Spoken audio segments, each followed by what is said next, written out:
Welcome to Human Risk, a podcast dedicated to the understanding of human behaviour as a risk. Here's your host, Christian Hunt. Hello and welcome back to the show. Here's a question for you. What's the last thing you learned simply because you wanted to know? Not because you needed it for work or because it would make you more productive, not because you had some particular use for it, just because it made you curious. That's something my guest, Annie Wagstaff, is passionate about. Annie is a musician and composer who's toured the world with Take.That and writes music for advertising. But that's not why I invited her onto the show, though we do talk about those things.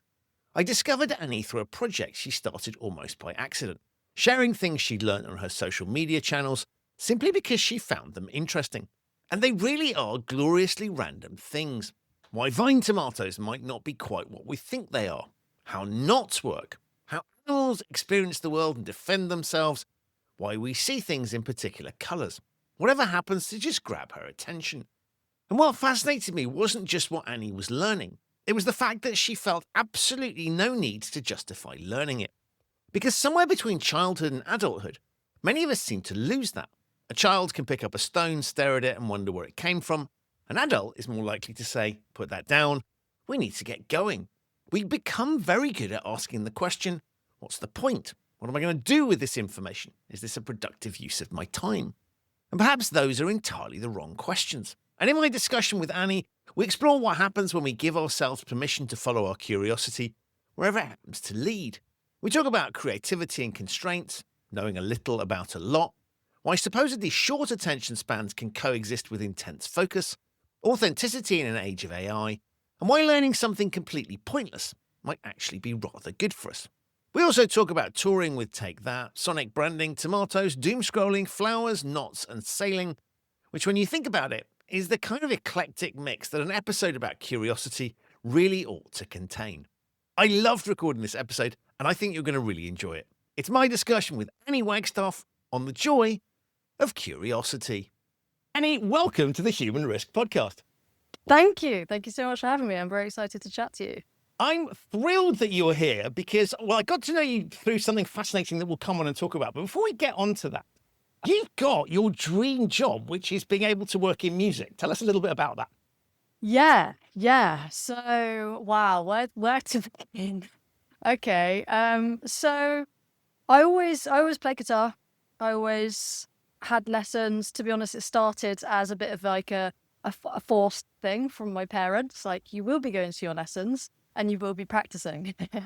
As much as I did not want to do that. And now I'm obviously eternally grateful for that. And then I just I grew to love it, to be honest. And I was always quite, I don't really know how to describe it. My parents or friends would probably describe it better, but quite like an erratic child. Like I could never, I was always being told off. I was always never getting the grades that I was predicted or that, teachers were telling me I should.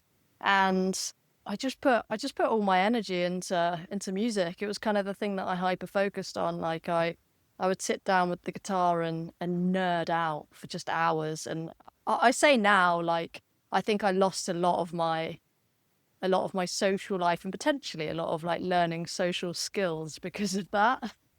I'm not the most socially inept person ever. I can be quite socially inept.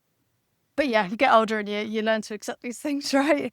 So then I just I went to study music, and honestly, I just fell into these different paths. I've been through various different kind of paths of the music industry, and each of them I would say I kind of fell into. Yeah. I love that. And one of the reasons I think you're super interesting is that you just you run on kind of gut instinct, it seems to me, right? Of just doing what you want to do and what you believe in, as opposed to having a master plan. Yeah, and I always felt when I was younger, actually, I kind of felt like I know what I want to do and I know how I'm going to do it. And that's what was in my vision. And then I actually realized that it's not what I wanted to do. And you grow and you realize that you just, I don't know, yeah, at this point, I do not have a master plan. I go with my gut. Gut is everything to me, yeah. Love that. And one of the things that you've been doing, I was looking at your social media, it's just casually dropped in there. You went on tour with Take.That. How does that happen and what did you do? Yeah. Oh, goodness. So I'd done the whole artist thing. I've been an artist for a few years. I realized that that was not the life for me. And I was kind of thinking at the time, when was it? Like kind of 2020, it would have been like the beginning of 2024. And I was like, I'm not really sure. Like, I think like maybe I was kind of thinking, do I even really want to do like this kind of music anymore? I was just in like, to be honest, like a quarter life crisis. Um, and I was like, what? I really always wanted to do a big pop tour. So I reached out to a few people that I know and I was like, I want to get back into this scene. I'd been in the session scene before, but not for many years. So I want to get back into the scene. If you hear of anything that I could fit, let me know. And it's a very small world. Like there's a few kind of fixers, as they're called, who fix musicians with gigs essentially. And one of them just got back and was like, actually, like right timing. There's this opportunity that I think you could be really good for. Do you want to be put forward for it? And I was like, absolutely yes. Like the right tour was really important for me. I wouldn't have just done anything. I really wanted it to be like the right fit because a lot of people I know are on tour and it just sounds like absolute manic, to be honest. Like after shows, going out, getting crazy drunk, going back to the tour bus at crazy hours. That's just not a life for me. It's just, yeah. But then this came in and I was like, oh my God, that's so my kind of tour. And then I had to like film a couple of videos of myself playing.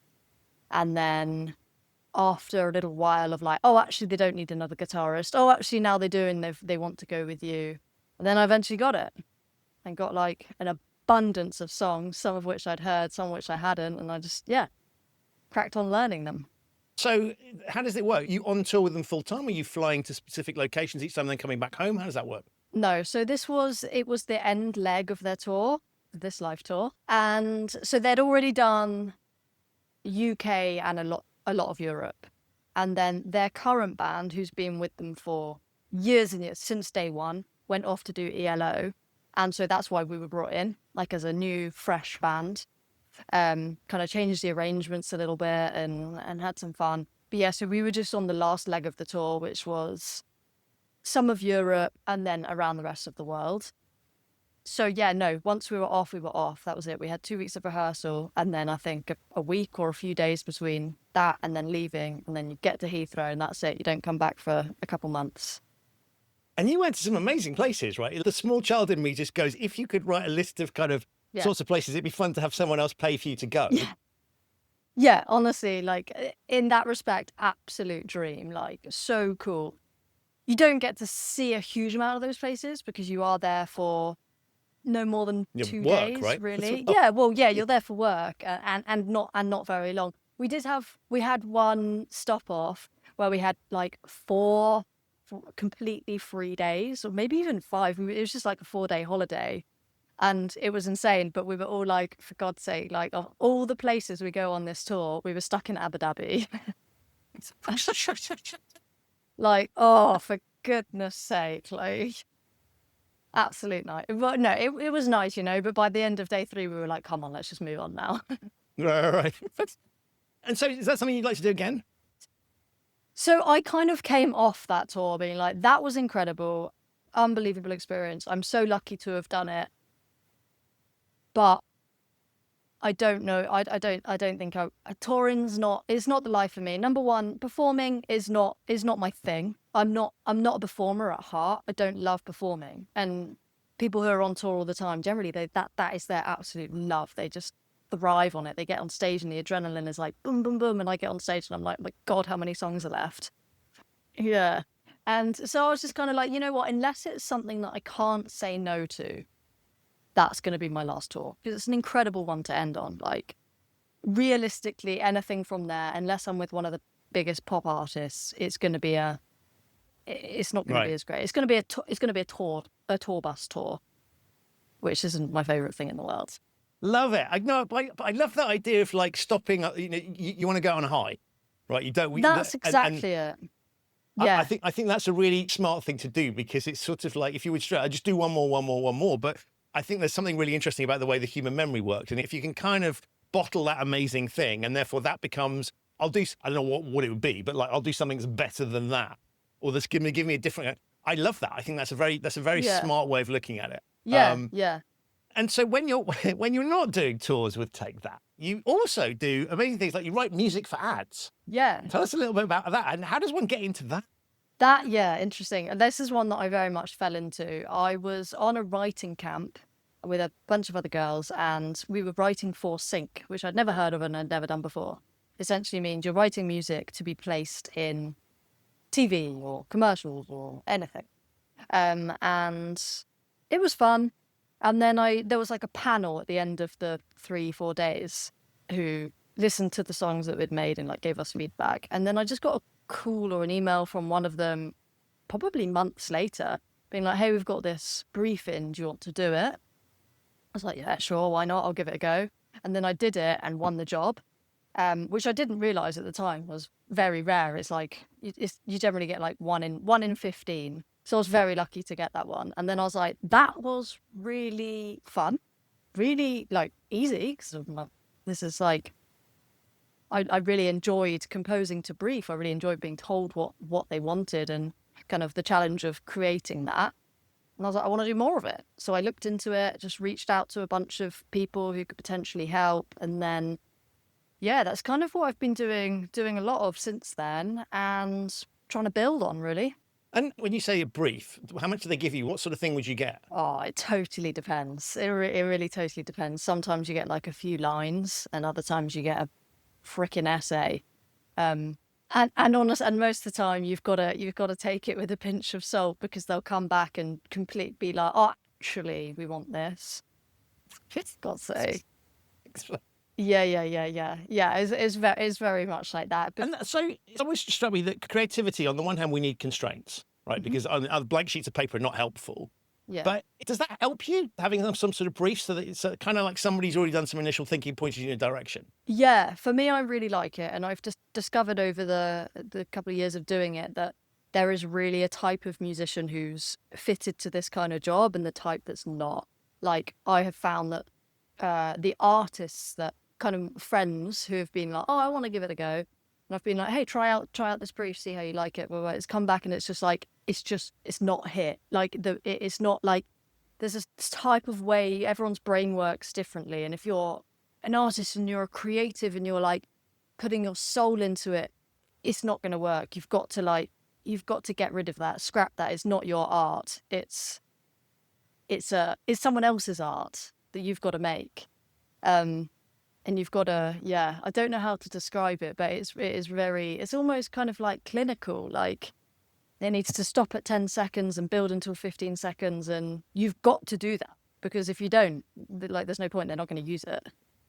Right. No, I think that's interesting, because it did strike me that if you were somebody that wanted to be doing your own thing, right, that's a negative constraint.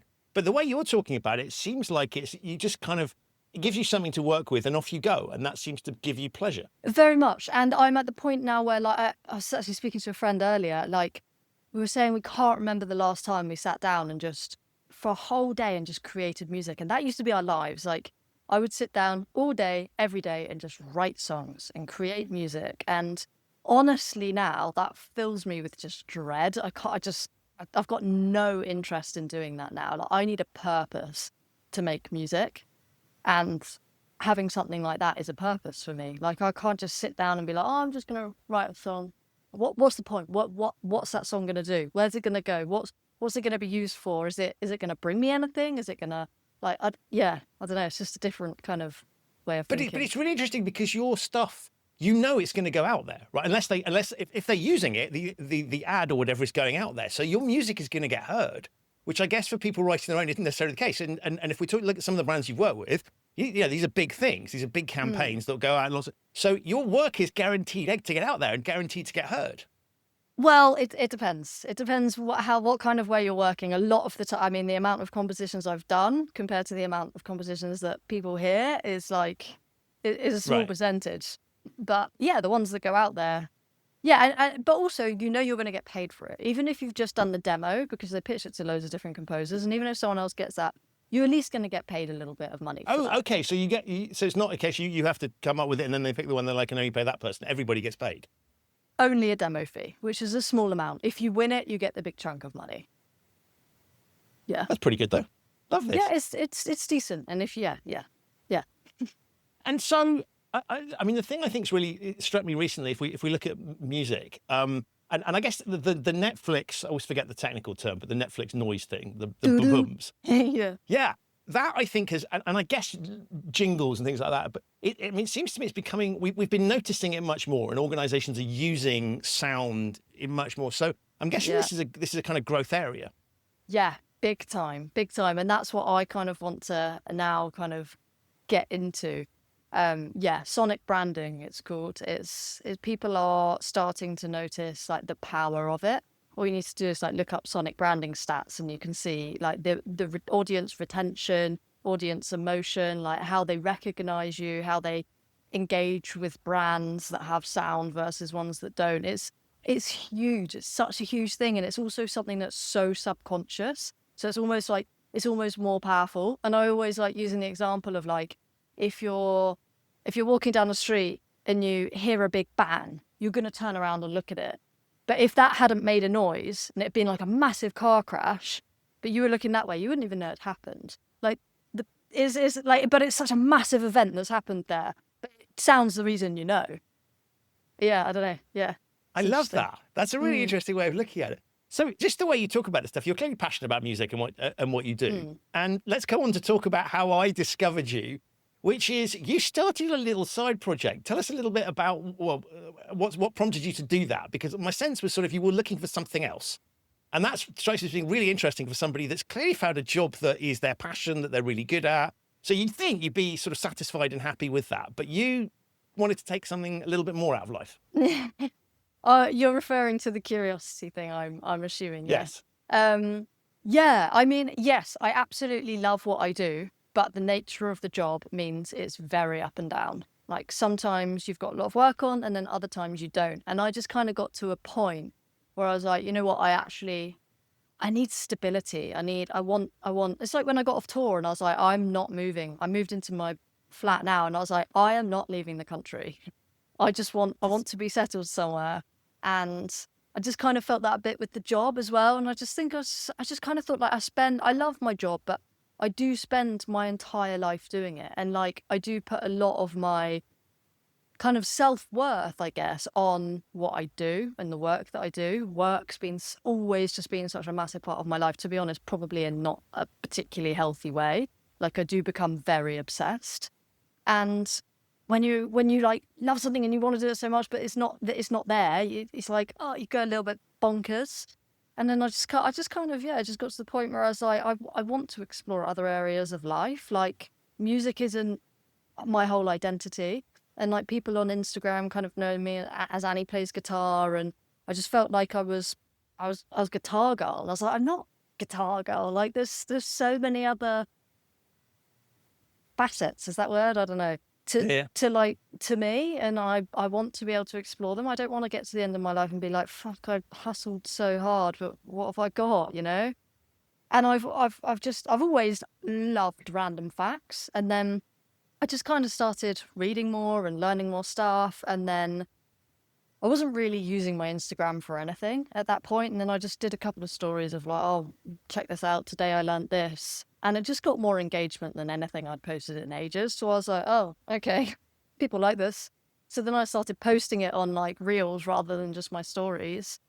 And then I got like a few thousand more followers and I was like, oh, okay, people like it. Well, you know, it takes me no time. I'm doing it anyway. Like, brilliant. Let's roll with it. I'll just keep learning and keep posting what I'm learning. And I would be doing it anyway, but it's also kind of holds me accountable to keep learning and keep expanding. And I've honestly just grown like in love with the process of it all. Like now I say, as much as I love composing for ads and stuff, if I could just sit down and read all day, every day and learn and then regurgitate that learning in a way that other people can like digest and find interesting, that would be my absolute dream job. I could go out and talk to veterans of their craft and whatever and learn from them and then like teach other people. That absolute dream.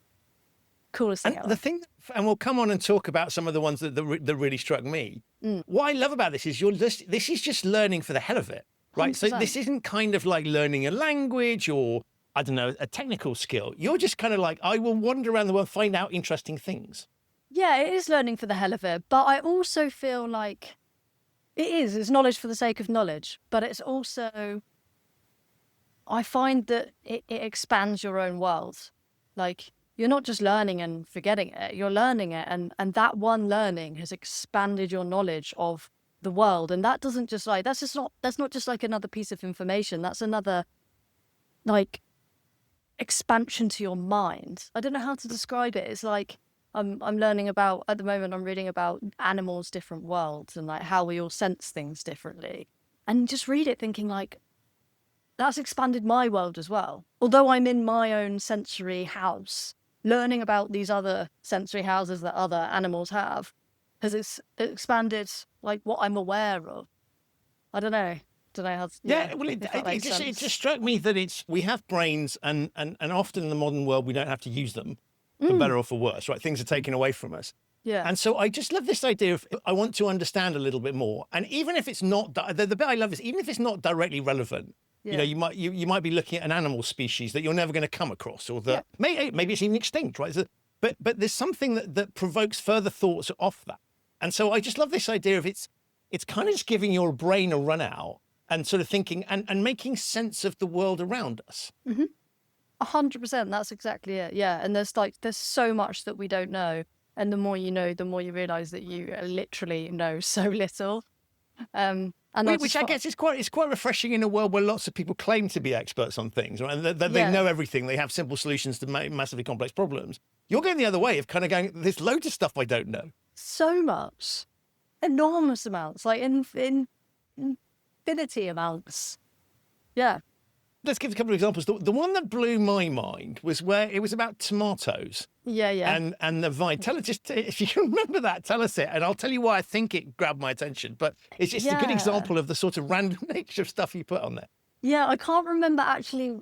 I think I was maybe in the supermarket or something, and just like noticing how expensive vine tomatoes are compared to normal ones, and then just like doing a bit of research in that, and I found that vine tomatoes, the fact that tomatoes are on the vine does not make them tastier than tomatoes off the vine. And that's like scientifically been proven. Tomatoes get to like a breaker point, which is when they're at their full size and they first start to change colour. And at the top of between the tomato and the stem, it forms like a layer of cells. And so the stem literally cannot have an influence on the taste of that tomato anymore. But the reason I think that, obviously there's different breeds of tomato, species of tomato, what do you call it? You know, types of tomato. So they all have different flavors, and also moisture is lost through the scar of the stem if it's removed. So that will also affect the taste of it. So yeah, they recommend having something there, whether it's the stem or just like storing them upside down or whatever it is. Yeah. But I just thought it was fascinating because it made me really angry for a second, because I was like, I've been conned, right? I was convinced, but then I realised they don't actually ever say it tastes better. So it's a really interesting example. Brings us almost back to the earlier conversation about subliminal messaging. It almost just, it's like they do that for a reason, and you're absolutely right. And ever since you mentioned it, I've been paying much closer attention to the premium that they charge for those things. And so I just started to think, man, and I was annoyed because I felt conned. And on the other hand, I thought, well, actually, it's a really neat trick, right? At no point, they're not misleading you. They're just doing it, and we kind of believe it. And so I love that in that sort of you wandering around the supermarket being curious, you've kind of unleashed it. And I was just thinking, I wonder, like, what else is it? And so just off the tomato, I suddenly found myself going, well, where else is this happening? Yeah. There's a word for that I can't quite remember. I've got it written down. It's something that I've been meaning to look into for a while. But it's literally that. It's the study into like why things, why certain knowledge isn't widespread. If that makes any sense. Right. Or like why certain knowledge has been forgotten. And so the ideas that you come up with, and it is a real sort of eclectic mix. I mean, you've talked about birds, you talked about humans, you talk about, like, there's a whole range of different things. Does that just come from you deciding that you're going to be interested in a particular topic? What's the prompt? Oh my God, literally. That's my most commonly asked question. And it's literally anything. Like I could just be walking around the supermarket. I do read a lot, so that often spurs on questions. People now like send me interesting stuff. Um, or I'll hear something, I listen to the radio, I'll get into like absolute holes on the internet at random points about different stuff. So literally anywhere. So it's just almost a childlike kind of permission to pursue anything you want to. That's exactly it. That's exactly how I see it. Like going back to that kind of curiosity that children have. Like they pick up a stone and they don't just go, oh, stone. They pick it up and they look at it and they're like, oh, it's got different colours in. Oh, where did it come from? You know? But that's a really good example, because I was thinking an adult response, they'd put that stone down. And what Yeah. and so what you're kind of doing is the thing that small children naturally do, but we I don't want to say we've had it beaten out of us, but sort of we're discouraged from doing that as we become adults. It's like, don't ask stupid questions. And there's an embarrassment factor. And I love that you've just naturally captured it. And I guess you kind of don't care what other people think, right? It's just, this is for you and your curiosity and you're putting it out there. And Yeah. it may or may not resonate with other people, but what the hell? It's your curiosity and you're going to pursue it your way. Yeah, 100%, totally. And I've always thought that I have like Peter Pan syndrome. Like I haven't I'm sure there's something more to it, but I do feel like I haven't like grown up in the way that a lot of like my friends have grown up and things. So maybe that's partly to do with it. I don't know.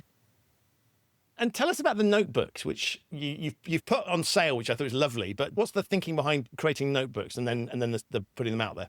Absolutely zero thought behind that. As most things I do. Like I literally got the notebook for another reason, and the notebooks came in a pack of 2. So I used one of them for the other reason, the reason I bought notebooks, and then I used one of them to start like jotting down my notes of the things that I learned, so that I don't want to forget these things.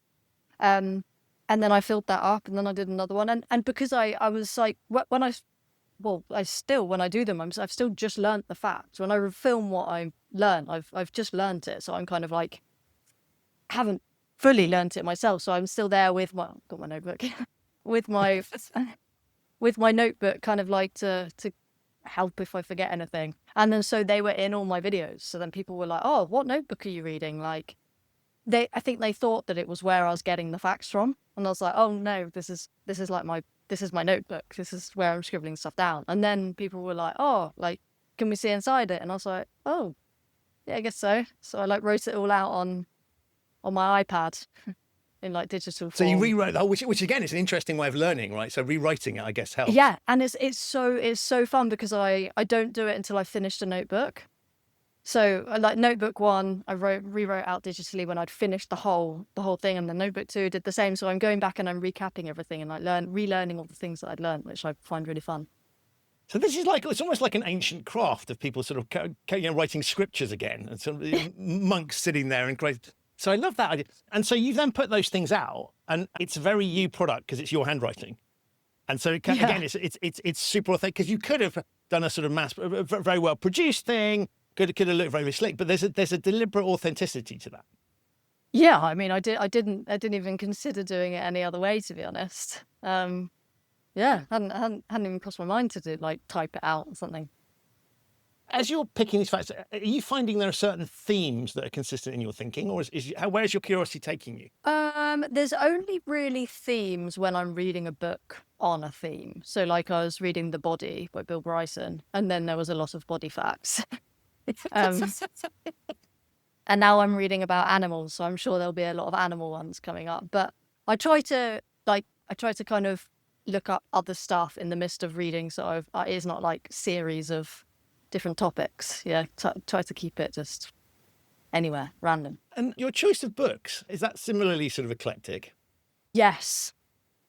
I read a little bit of fiction, but I have to rein myself in, because as soon as I start a good book, I will literally not do anything else. Like I'll have work to do, and I won't do anything until this book is done. And it gets a bit silly. Like, so I have to like rein myself into like one every 2 months. And then everything else is non-fiction. Like I love just anything that I can learn from, to be honest. But yeah, about anything.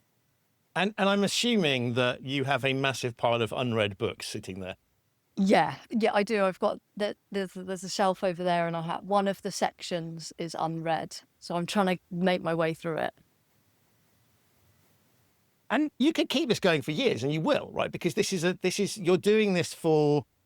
It's really hard to describe. Sort of, with what the plan here is just to satisfy your own curiosity, and Yeah, and I guess that's going to remain unsated. That's always going to be there. I hope so. Yeah, yeah. I mean, yeah. As long as I don't have some kind of head injury, I'm assuming that will always be there.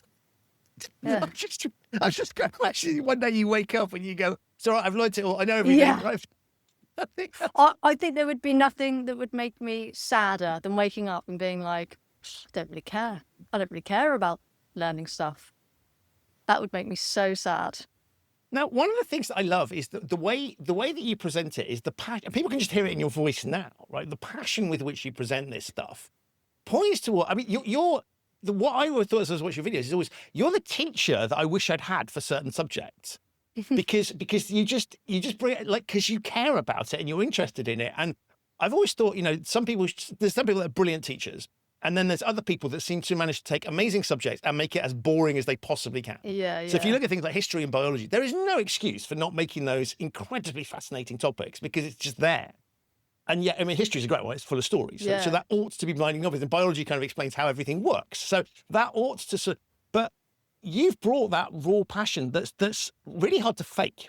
And so I wonder, doing it to camera, does that come naturally to you?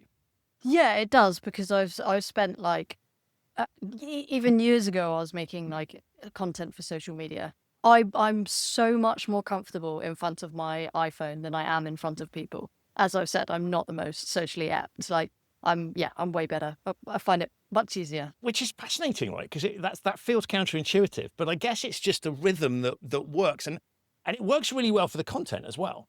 And so I think there's an interesting question there about doing that in front of a classroom or doing that in front of a lecture theatre would be a different experience. Completely different experience. I would have to take lots of what are they called? Like propranolol tablets that slow your heart rate. What was context? Yeah, that would like, oh my God, yeah. But it's interesting though, because on stage, like we were playing in front of thousands of people, but it didn't bother me because I knew no one was really looking at me. They were all there to see, take that.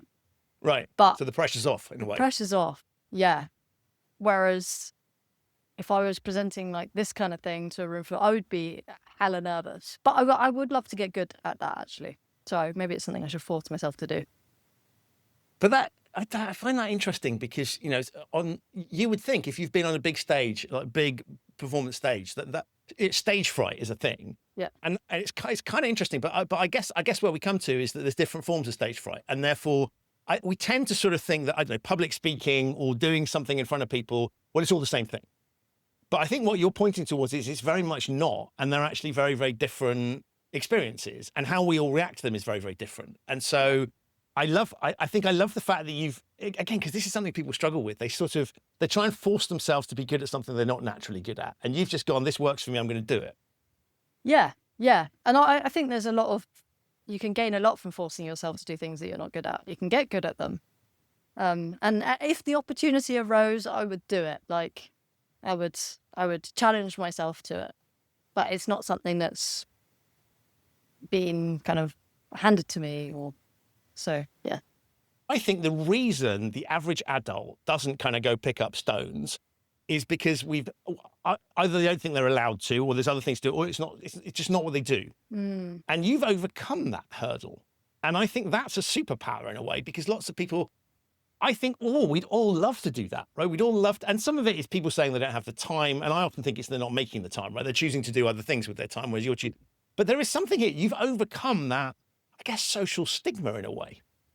I guess so. I think I don't see it as overcome. I think I've always just been quite like that. I remember someone saying to me, like, we were very close, and they were like, I find it really interesting how like you see the world. And I was like, what do you mean? She was like, nobody else, like nobody I know, like just stops and stares at a flower for 3 minutes and then moves on without saying anything. And I'm like, Yeah, so for me, it's not really, I haven't overcome anything. I've just like, it's just kind of, Just what you do. it's just what I do. I'm just fascinated by things. And if my friends are 20 meters in front of me, that's fine. I'll catch them up. I'm having a look at this bee or whatever it is. And does it actually slow you down? I mean, you joke about that, and it's a situation I could fully recognize. Oh, she's doing it again. Right, we'll just keep going. Right, leave her to it. So, but does that happen a lot? Do you find yourself being distracted by things? Um, Good question. And I guess the word distraction is almost biased because it's not. Yeah. Distraction suggests it's taking you away from the thing you should be doing. Exactly. But actually, I think in your case, this is the thing that you should be doing. I mean, I would, yeah. I feel like it's the thing I should be doing. Whether it's the thing I can make myself do, like. Do I find? No, I don't find it. Actually, that's a lie. Sometimes, yes, I'm in the middle of some work and I'll like think of something and I'll be like, oh, what's the largest aeroplane in the world? So yeah, in that. It does distract me in that way, but it doesn't bother me. It's not like I still get the things done that I need to get done. Yeah. And it's a strange choice of word, but is it a kind of addiction for you in a way? Yeah, it can be. Like there is times when I'm up at night, like literally Googling things and thinking like, how can I make this make sense to me? And that's one of the things that like I love most about it. When there's something that I don't understand, it could be like something maybe physicsy. I'm not super intelligent. I have to I don't understand all this quantum physics, so I have to read into it a lot to like make myself understand it and put it in a way that I can understand it. And usually that means like reading various different articles who explain it in different ways and like. Yeah, just and then when you do understand it, it's like, oh shit, that thing that made no sense now makes sense. Yeah, that's awesome. But you see, I think that's a sign of real intelligence. You're not satisfied until you can explain it in simple. And there's always that thing about explain it to me like I'm 5 years old or whatever the phrase is. Exactly. Yes. And so I think in order to be able to do that, you have to master the subject. And I think a lot of people would either give up or would sort of accept a rubbish answer. And my sense is with you is you get to a point where I have to really understand this. Right? I need to know what this is, and it needs to make sense to me. And until it does, I'm going to pursue this. I think lots of people give up on that. They might take the superficial answer. Yeah. And not actually go for it. And I think that's a sign of actual real intelligence, because you're like, I know that I don't know this. And so you're being honest with yourself, but you're also being quite forensic about it and saying, I've got to be satisfied I can explain this to someone. So the effort you're going to have to put in to do that is significantly greater than the simple thing would be just, I look it up on Wikipedia, didn't really understand a couple of those words. It doesn't matter, right? I can sound sophisticated. You actually want to understand it. Well, I do want to. And also, if I want to share it, then I have to understand it. And also, Yes. I feel like the one thing, like the reason that learning so many different topics works so well for me is because I find it very hard to delve into one thing really deep. Some things I can, like music theory, like I can dive deep in that hole. But a lot of things, like I know that they're going to get way nerdier than I can comprehend. I know that it's going to need a degree and a PhD to really understand it. I don't have like the desire for that, to be honest. Like I want to know the things that I want to know, but I also know that there's a certain depth that things get, and beyond that, actually, my mind's not as interested in that depth. Like I know where to stop, I think is what I'm trying to say. Right. For me, Because it struck me as sort of a little bit like a sort of knowledge butterfly. Going around and grabbing things from all sorts of different places. And I think there's something interesting there about if we look at society now, lots of people are happy being ignorant about things or taking simple answers. Then there's some people that really go into the depth, and you've got that. I guess it's a sort of generalist knowledge. And I wouldn't characterize this kind of pub quiz, because you're much more than just having facts. It's about understanding behind it. But what that's interesting is it's showing the power, I think, of what we can do with a generalist knowledge and general curiosity. And in a world where we're often forced to specialize, I think there's something really interesting about that, because in a way, specialism is slightly weird and nerdy, and we can't all specialize in everything. And I think sometimes being a generalist gets frowned upon. And so I love that you're happy to embrace the fact, I want to understand it up to a level that makes sense to me, but actually I can go broad rather than deep. Yeah, 100%. And I guess it depends what kind of brain you have, doesn't it? Some people, as you said, go deep into one topic, and I feel like I've kind of done that in music. I definitely don't know everything, but I know, like, I went deep into it. Whereas, yeah, I like knowing a little about a lot, I guess. That's a good thing to describe. As you've been doing this and reflecting on your own curiousness, curiosity, don't know, or both of those things, I guess. And I'm also struck actually by the word curious, because it's often a negative thing. Interesting. That's a bit curious. It's used to describe people who are sort of a bit weird. It's a bit curious, a bit strange. And so I think there's that for me plays into why it's frowned upon, right? Because shouldn't be doing that. We should be conforming, and we should be learning things to pass exams. We shouldn't be learning things for the sake of learning things. And so I think there's something fascinating about that. But I wondered, as you were going on your own kind of journey, have you learned things about your own curiosity?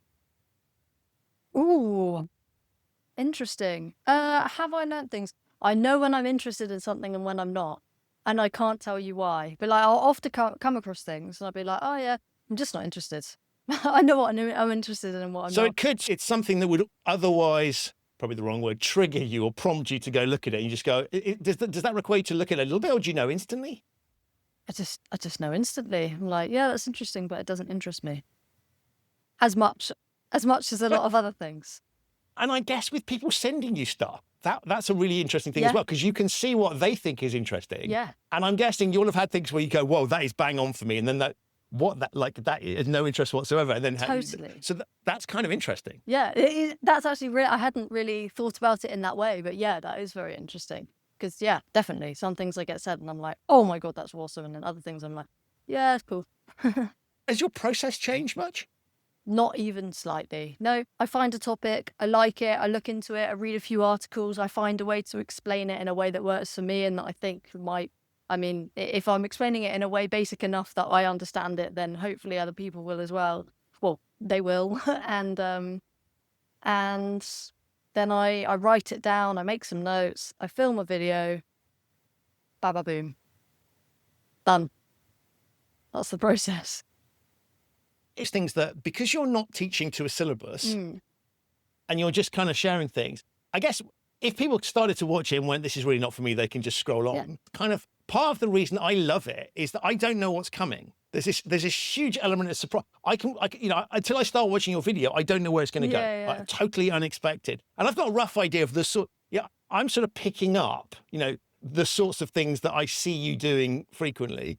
But even then, I still don't know exactly where it might go. And so there's this lovely moment of, it's interesting because it's a format that's very predictable. So I know what's coming. I know roughly how long I'm going to commit it for. I know that it's going to be something that's excited you enough to make a video, because the hurdle of making the video, but back to your earlier point, right? There's a barrier to entry for a topic. So it's going to have to have grabbed your attention. And so it's going to be presented in an engaging way. So I know all of that, but I have absolutely no idea what's coming.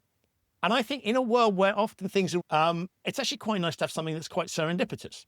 Yeah, that's really interesting actually, because yeah, when you're talking about like social media and people are trying to build, that become social media content creators and blah, blah. The one thing that I see so much of is like, find your niche. And I'm like, I don't know, is my niche learning new things? Because I definitely don't have a niche in terms of topic.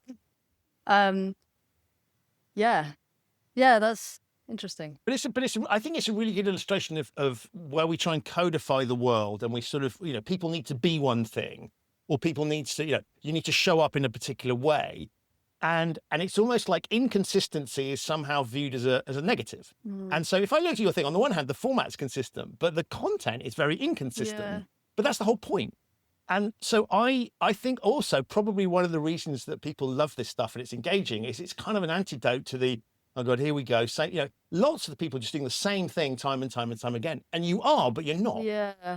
Yeah, it's so interesting because it's really, because you kind of got permission to explore because you've created a construct that gives you that permission. Yeah. And that's quite unusual. I haven't analysed it in this way at all. Like, I very much started it by accident and was like, I don't want to put the pressure on myself of trying to make this a thing. If people enjoy it, amazing. Maybe I can make something from it, but I don't want to put the pressure on it and lose any love for it. So I haven't analysed it in that way at all. So it's interesting, yeah.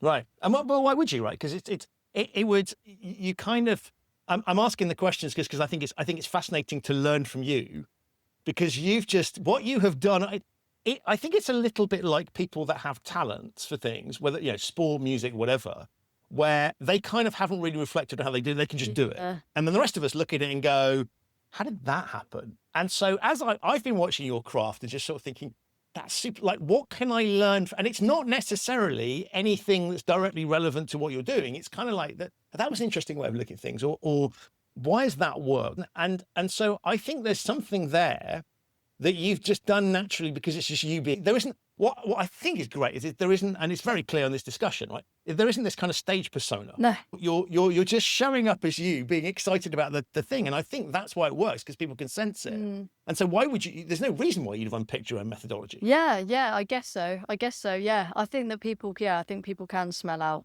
They can smell out if something's authentic or not.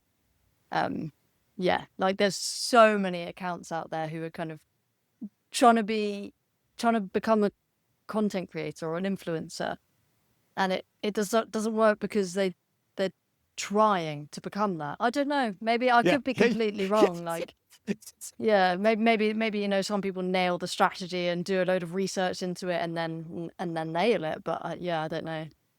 In kind of in an AI world, I think that human touch becomes really important, because I was sort of reflecting on it. If you looked at what you do, you could sort of go, well, I'll just get the AI to do it, generate a random fact, blah, blah, blah, blah, blah, and kind of produce something.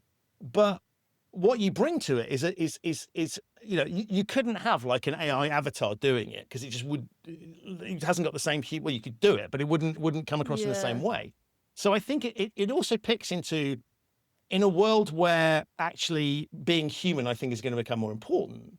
The attributes that you're bringing to this are, I think, very, very powerful in terms of signal. And I think all these people following these tried and tested, it's almost like we see someone being successful with this format, so I'm just going to copy that format. Whereas you've just come along and I'm just going to do my thing. And like, I'm guessing the audience is kind of like, the audience will come, if the audience comes, it comes. If not, I'm doing it for me. Yeah, it's 100% that.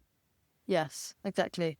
Yeah, I'm not investing loads of my time into, editing these videos and I don't know, like, I don't know, but I think probably 90% of content needs to be edited, whereas I was purposefully like, I am making this so it's a one clip and it's not edited. Every now and then I'll put a little picture over the top of it or something, but other than that, it's very low work, and it had to be that way for me, because I'm learning the thing. I don't need to spend 3 hours making a video around it. Like, that's not for me anymore. That would be for other people. And then I would be trying to turn it into something that, if people didn't enjoy it, then it would probably ruin it for me. So no, keeping it very like simple was really, really important. And I love that.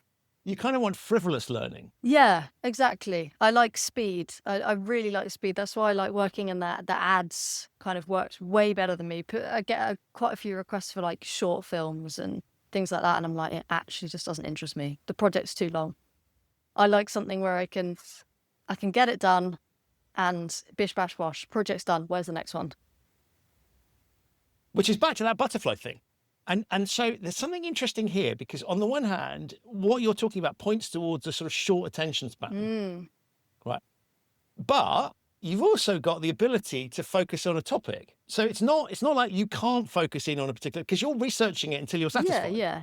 And so that might be and I'm assuming the length of time that could be 5 minutes, or it could be 5 hours. Totally, yeah. I mean, I don't think I've researched one topic for more than like 45 minutes. I do try to. I mean, In one go? Yeah, in one go. Do you break it up? No. I once a minute. So once you need the answer, you need the answer. Yeah. And therefore there's that interesting. Yeah. Okay. And then we tick that one off and we record the video and then we move on to the next thing. Exactly. Which is really, I find that fascinating, because it is simultaneously very short attention span. On the other hand, because you would sort of think, oh, well, short attention span equals can't focus on anything. But you're actually focusing in a heck of a lot of detail when it matters. Yeah, I think the whole short attention span is like,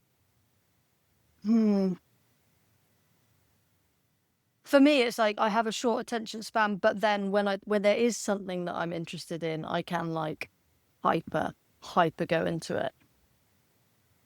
Yeah. Which is a kind of smart strategy, right? Why waste your time on stuff that you don't care about? But actually, if it does speak to you, go for it. I think that's a really natural thing. And it occurs to lots of people who have jobs where they're sitting there doing boring stuff all day that they need to do. This is the exact opposite of that, right? This isn't a job. Yeah. I think it could become one, by the way, but we can pick that up. I would love But that. it's you just being you and doing your thing. And so what it really demonstrates is the joy of learning things that we want to know about, right? And so what piques our curiosity, I think, becomes a really interesting question. And I guess for the average person, they don't have that many opportunities for it to be I piqued. think that's a massive part of why adults lose their curiosity. We don't, you get up, you go to the office, you do your job, you come home, you're knackered, you want to stick something on the TV or something, and there's just not, it's not even part of the thought process, which is the part that I find really sad, because when I think about the society and how society works, don't even get me started. Like, yeah, but I also think that, like, I get a few comments as well being like, okay, what are you going to do with this knowledge? And I'm like, where have you got that? Where's that kind of like thought process come from? Who's kind of like, why do you need to do anything with knowledge?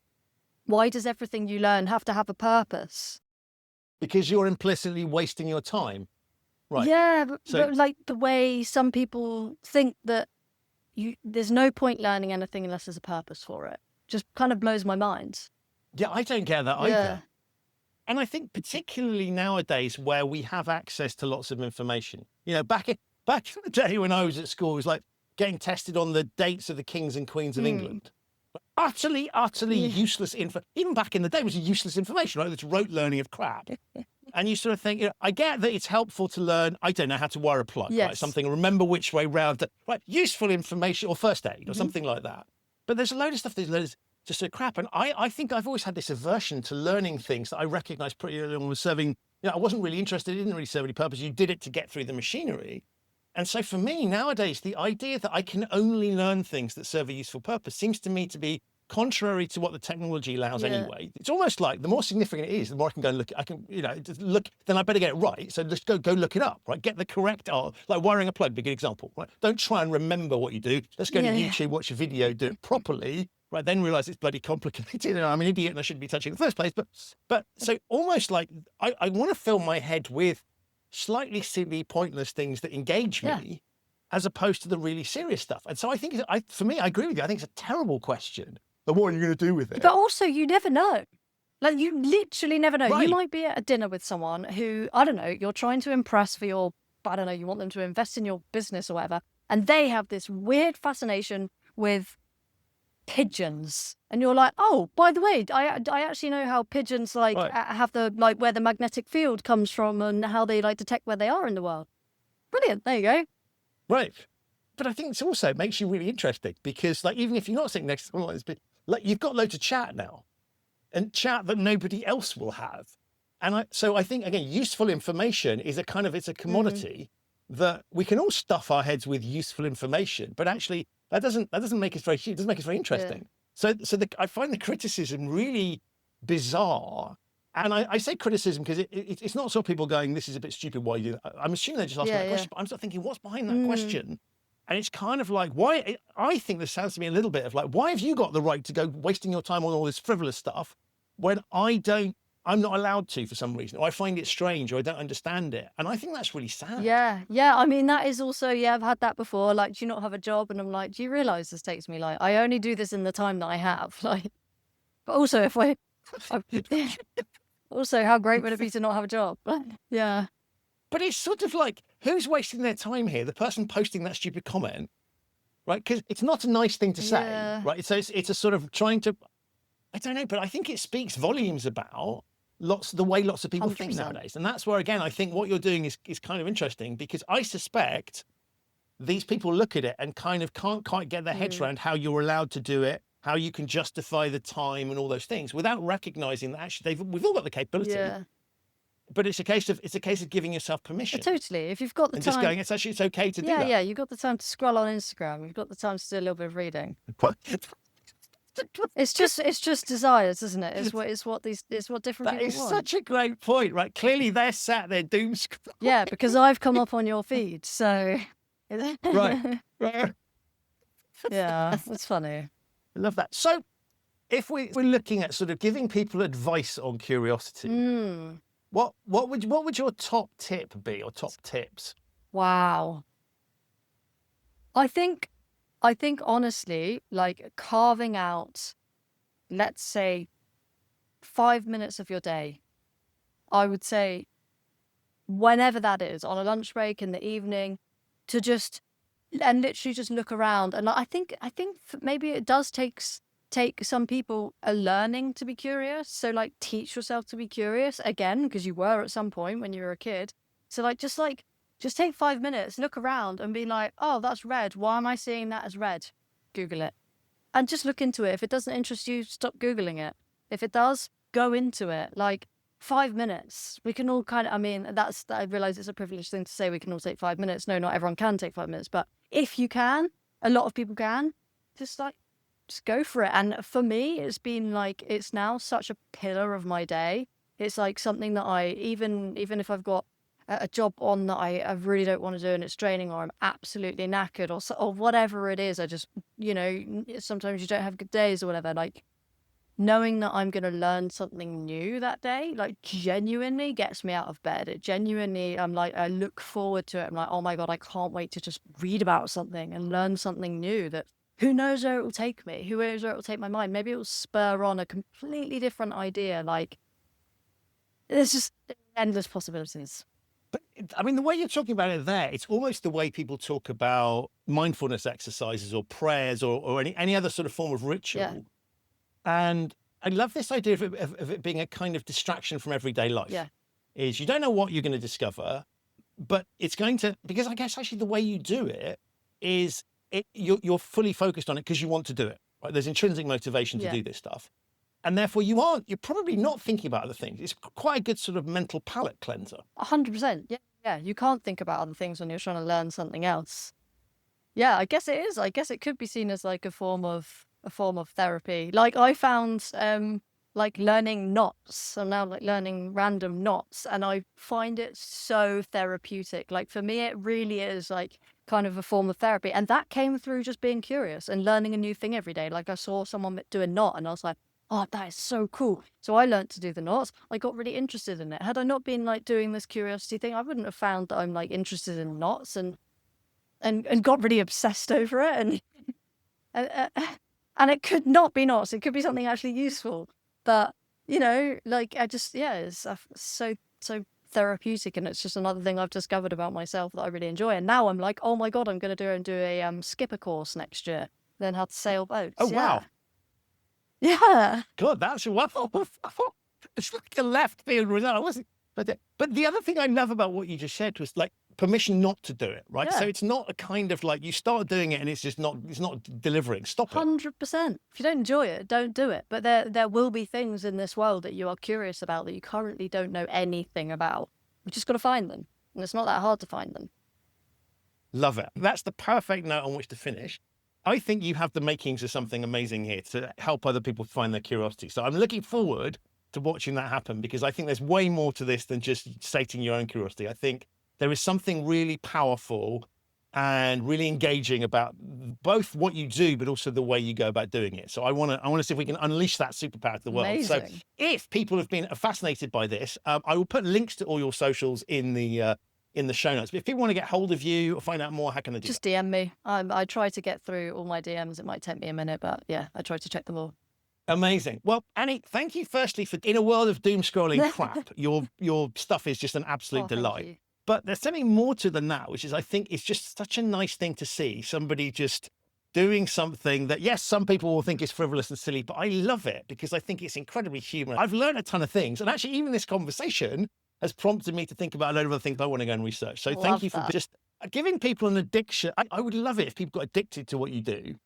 and went off and did their own thing and were like, I'm doing a bit too much of this. I think the world will be a better I place agree. if more people were curious. I completely agree. But above all, thank you for being an incredible guest on Thank the you show. for having me. It's been awesome.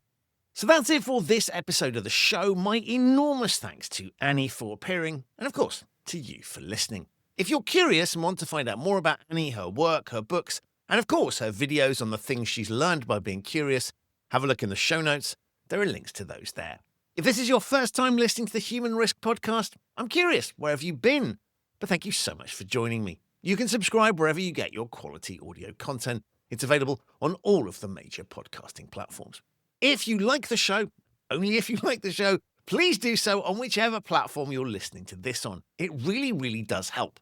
To discover episodes of the show that you might have missed, and there are over 350 of them now, visit the show's website, which is humanriskpodcast.com. I will be back very soon with another episode of this show, but in the meantime, stay safe, and why not follow Annie's advice and try a small experiment? When you've finished listening, look around you.